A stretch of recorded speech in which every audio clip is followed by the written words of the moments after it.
ക്രിയത് കുറെ നേരമായിട്ടും വരാത്തതിനാൽ അവനെ അന്വേഷിച്ചു പോകുമ്പോഴാണ് ഡോക്ടർ രാഘവ് വീട്ടിലെത്തി. അയാൾ വാതിൽ തുറക്കുന്നു.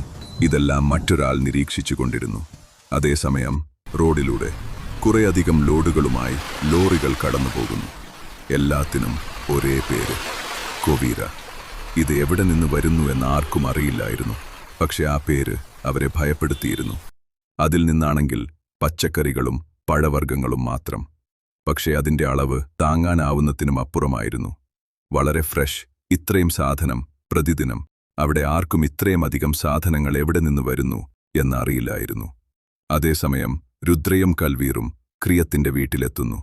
അവന്റെ അമ്മ അവരെ അകത്തേക്ക് ക്ഷണിക്കുന്നു. അവർ ക്രിയത്തിന്റെ തലയിലുണ്ടായ മുറിവിനെക്കുറിച്ച് ചോദിച്ചു. പക്ഷേ അവനത് മൈൻഡാകാതെ വിഷയം മാറ്റാൻ ശ്രമിക്കുമ്പോഴൊക്കെ അവൾ അതിനെക്കുറിച്ച് തന്നെ ചോദിച്ചു.